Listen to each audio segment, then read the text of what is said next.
Well, I can't figure out what these little scribbles on the page mean. So instead, I'll make a video on media literacy for writers. Media literacy is the ability to analyze, decode, and understand our media oversaturated nightmarescape that is the modern chronically online world. This is actually a pretty huge subject with a lot of nuance. If you want a good introduction to the overall concept of media literacy, I recommend the Crash Course video series on the subject. Now, I could use this video to help writers focus in on a very specific set of media literacy skills. Am I doing this to help writers hone their craft by highlighting useful skills for understanding narratives and storytelling? What about showing budding authors how basic story analysis works? Am I at least trying to stymie the flood of absolutely atrocious hot takes that pollute the internet? I have a better idea. I'm going to instead use this video to show aspiring writers how to craft only the biggest steaming hot takes and dump them onto the front porch of everyone's favorite social media feed in a flaming bag. That way, writers will understand just how unimportant a basic grasp of media literacy actually is. I'm definitely not doing this because the current media landscape annoys me, especially with media analysis caught in the crossfire of the American culture war, which just brings out the best in everyone, really.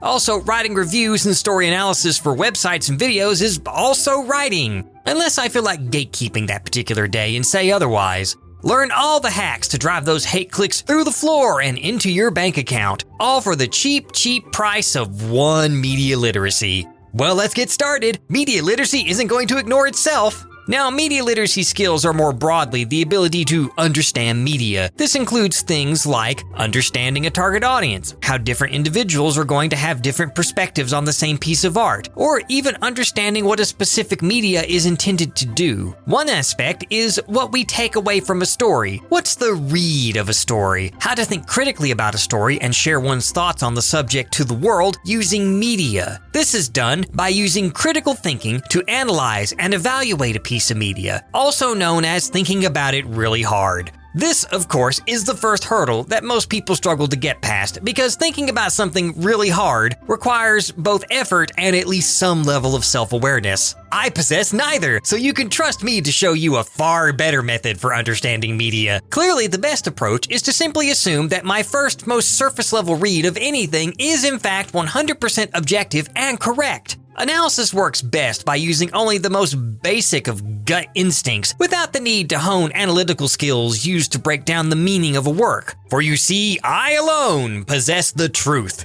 Did you know? Truth is something that you can own. You can even beat people over the head with it. How handy. Did I use any common story analysis techniques before smearing my steaming hot take all over the internet? I don't know what that is, so I guess not. Not that it matters. I don't need tools when I am so smart as they are beneath me, like using deconstruction to analyze a work. Deconstruction, which I covered in a previous video, is actually one method among many of story analysis and literary criticism. Deconstruction analyzes a work by taking it apart and looking at the individual components that make up a story, trope, cliche, or character archetype. But I don't need that, because I have pure talent that I'm sure I'm not mixing up with an inflated ego.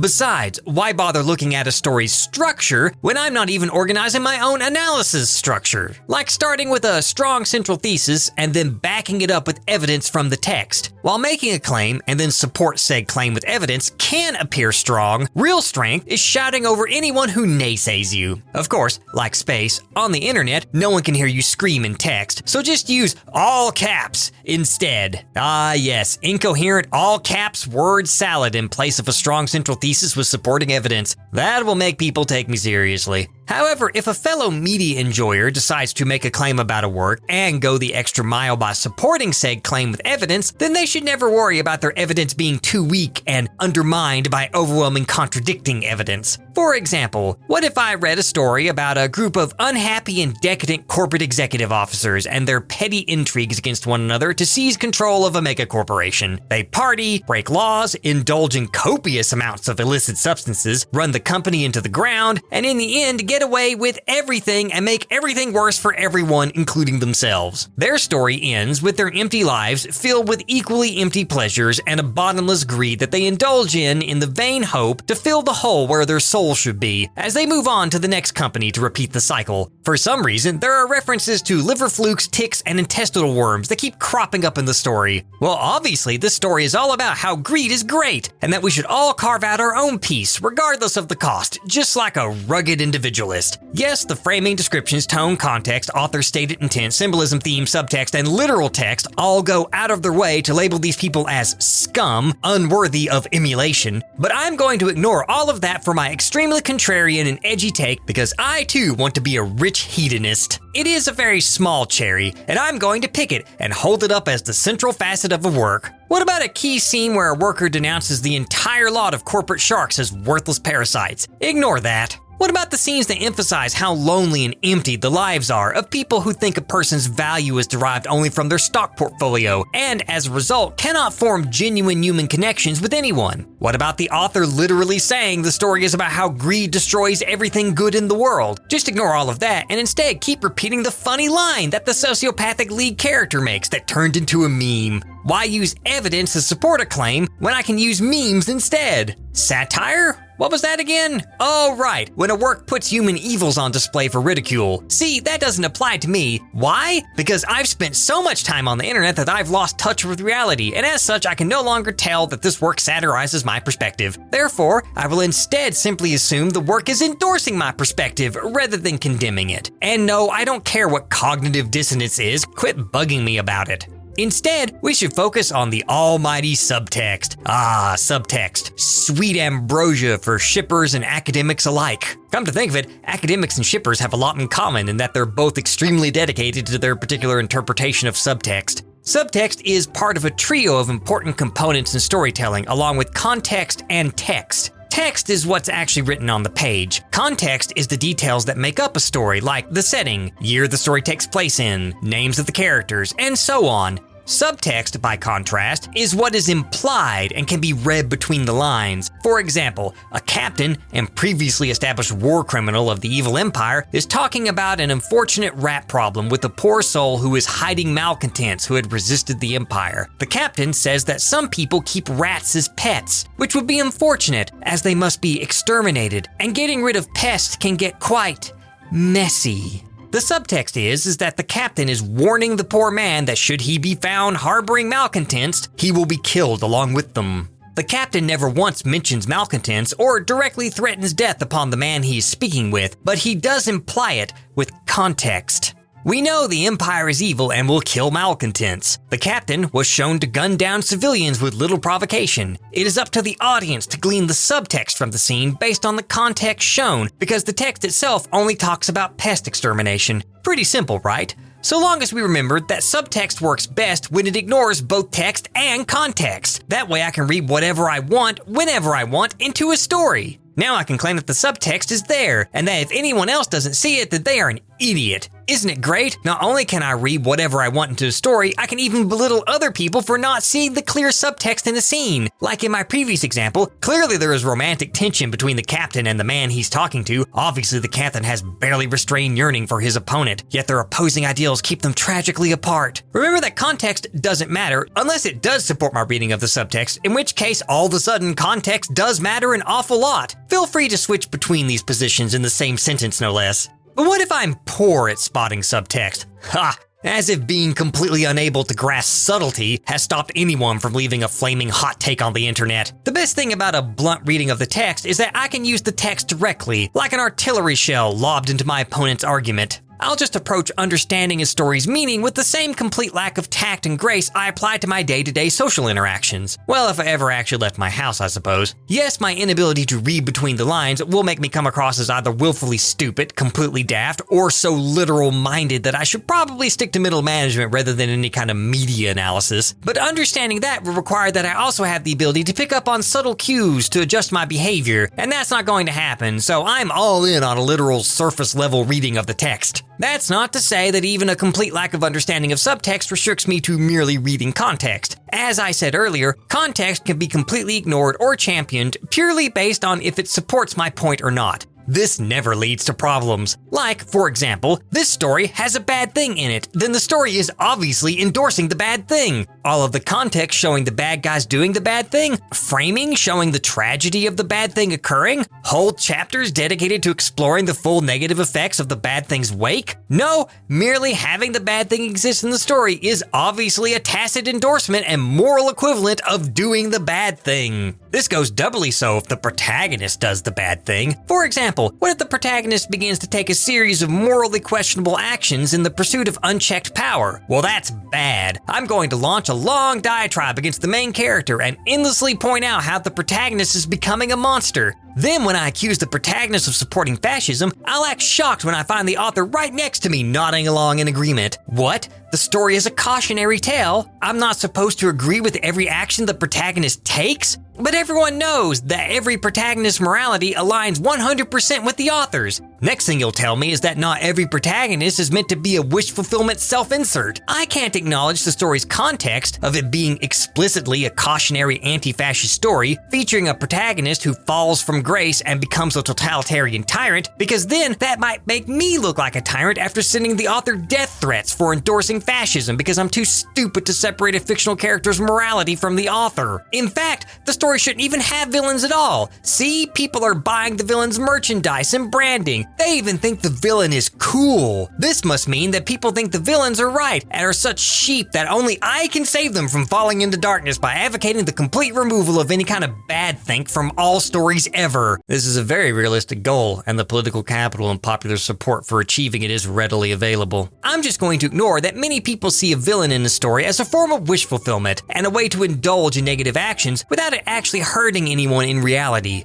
You know, reality, that thing I left behind so I could advocate for all stories to become sanitized gruel completely lacking in meaningful conflict. Reality doesn't sound nearly as important as condemning stories to satisfy my savior complex. Like this story that has the protagonist trying to build a railroad. Colonialists built railroads, therefore trains are inherently colonialist, and so are the protagonists by extension. Association fallacy? Excuse me, I don't associate with association fallacies. Now getting back to realistic critique, I think a pretty reasonable criticism of a story is that it doesn't exclusively cater to my demographic, and by my demographic, I mean pretty much just me. Franchises can only survive by solely pandering to the most hardcore and specific set of fans, and all other voices should be shut out and ignored. All stories belong only to me. I think everyone can agree that's a pretty reasonable position to take. Besides, my money is magically worth more than all of these underrepresented people with cash to burn on entertainment and will take pretty much whatever they can get at this point. Don't listen to those people. Only listen to unpleasable media warriors with niche followings who scream the loudest obscenities on the internet. You can tell these people are worth listening to because their laundry list of story sins include the most petty nitpicks. Even the mightiest of franchises can be failed by 1,000 cuts. I'm sure my list of nitpicks makes me look smart and deep, but not that I have no attention span. Yeah, it can't be that I lack an attention span since I spent so much time mad that the story doesn't establish plot, setting, character, exposition, tone, foreshadowing, plot twist, climax, central theme, symbolism, and establish pacing in the opening sentence, and therefore is a failure of a story. Jeez, what would you people do without me to tell you to stop having fun? People might think that teasing out mysteries is good writing. Thank goodness for the brave internet warriors with zero suspension of disbelief to save us from enjoying things. Just like me when I point out that because a story twist occurs that was heavily foreshadowed, this means that obviously the story has failed to surprise me and is therefore objectively bad. A real writer would have simply pulled a story element from nowhere to truly surprise the audience rather than feed them clues. I can't believe the author is that stupid. I'll leave a tactless, mean comment, and that'll put them in their place and impress everyone. In fact, lack of tact is a key advantage, especially when one understands one essential thing. The verboseness of an analysis is directly proportional to its validity. Why be concise and communicate a point succinctly and clearly when I can instead drone on and on and on? Hammering home a single point can be effective when it comes to critique and reviews to stress the importance of it, which is why it's fine to completely go overboard and belabor the point well past its expiration date. This has the extra bonus of being able to squeeze in more ad break. I mean, obviously it's because I am so smart, and I'm definitely not using this as cover for my lack of actual wit and analytical ability. In fact, any doubts about my media literacy will vanish the moment they see my responses are full of nothing but buzzwords. It will tip my hand to my true genius and not give people an easy excuse to filter me out. Yes, a lot of buzzwords are either loaded with enough dog whistles to summon every canine on the continent, or are so diluted through overuse that they have become vague static background noise for a jaded and cynical internet who will be sick of hearing about it. But I'm going to wear my buzzwords proudly like a label, even as I make fun of other people for doing the exact same thing. See, my buzzwords are from academia though, so they're official buzzwords, even if I'm using them incorrectly because my only knowledge of them comes from my Twitter feed, and not the dry academic books they originated from. Not that people arguing about it have read them either. Never mind that buzzwords can act as a barrier to getting people to understand what I'm talking about, or will make people like me use them as red flags to prune their channel recommendations. But I insist on using them anyway so I can display my allegiance to my cause, even if I'm using them wrong.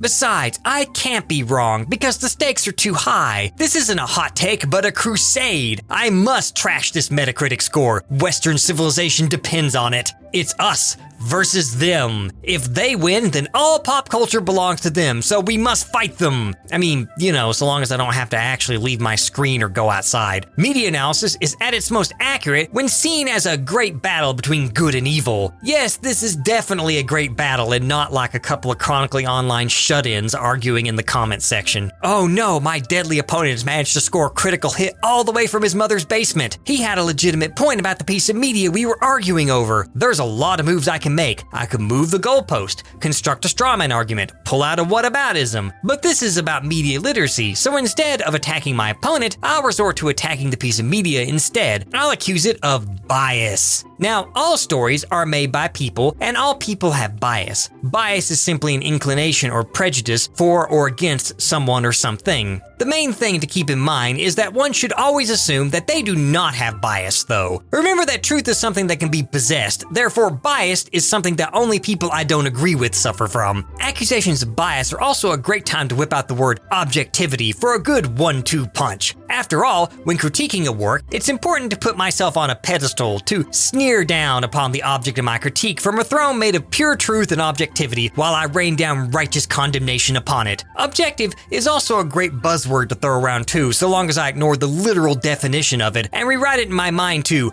I am always right. Armed with this arsenal of tools, I am now the master of media literacy and can now begin my reign of terror upon all those who dare oppose my hot takes, critiques, and reviews. Now, the point of all this is for people to take me and my takes seriously as media criticism and analysis. This gives me a smokescreen of legitimacy while I rain bile and hate upon works that don't match my stifled worldview and 24-hour news-poisoned brain. Now I can act in bad faith with impunity. Remember, the goal isn't to analyze and critically think about media. Instead, it should be more like, look at me, I outsmarted the author. And if I end up looking like an idiot instead, well, there's always willful delusion.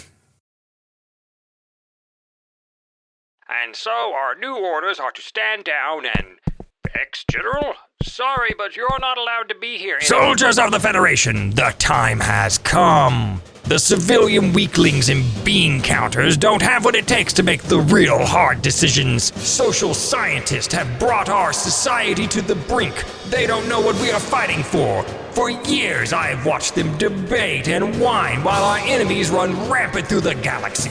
Vile space communists, evil empires, megacorp brand xenomorphs, and space zombies. And now they sell out to greed itself. And what do the Federation leaders do? Nothing but give themselves another pay raise. No longer. It's time for us to rise up. I'm taking charge now. It's time for the military to call the shots and do what needs to be done like real men. No more of this connecting with your feelings or give peace a chance nonsense. There hasn't been a problem yet that couldn't be dealt with the copious application of firepower. We shall march on the Federation capital and oust those decayed hippie politicians so I can take charge. Then finally I can have the war I deserve. Just blood and guts and explosions and screaming death, mostly yours, as far as the eye can see. But don't worry, it'll be wonderful. So who's with me? Traitors! Mutiny! You don't respect the chain of command! Well, technically, General, the entire Federation military is under the executive branch. So really, it's you who isn't respecting the chain of command by trying to overthrow it. Enjoy your due process, since you wanted to ignore it to seize power. Cowards! Greetings, General. Are you enjoying your jail time? Greed? I will! Don't bother to respond. This is a recorded message. Sorry about that. I have a political campaign to win and all. Don't worry, I'll take good care of the Federation and keep it a peaceful place with zero war. Why, I may even completely demilitarize it. You fiend! Wait. Enjoy your stay, but since you're stuck there, why don't you learn a new skill since I've included this video's sponsor, Skillshare, to keep you company. Skillshare is an online learning platform full of creative classes from writing, art, design, and even more practical classes like cooking or business management. People pay you for what you know, and it's always helpful to learn something new. I can even recommend a few classes to get you started, like Storytelling 101 by Daniel Older for writers, an excellent class on making fantasy maps by Ira Marks, or Science Fiction and Fantasy, Creating Unique and Powerful Worlds by Professor Lincoln Michel for the aspiring world builders. A newer feature is that Skillshare has helpfully organized their classes into learning paths that can guide you from starter to advanced with each lesson, whether it be learning Adobe software I use to make these videos, to gaining creative confidence and silencing your inner critic. Hey! Especially useful since the inner critic has destroyed far more worlds than I ever could. If you wish to join Skillshare's community and begin your learning journey, then the first 1,000 people who click the first link in the description will get a 1-month free trial of Skillshare. And for the month of April only, they are offering 40% off your first year using my second link. You are free to choose whichever link better suits you below. You might as well, General. You're going to be here for a very long time. Enjoy the live coverage of my victory. The polls are in. Every major network has called it. The winner by 352% of the vote? That's odd. Well, the winner is by a landslide the ancient conspiracy?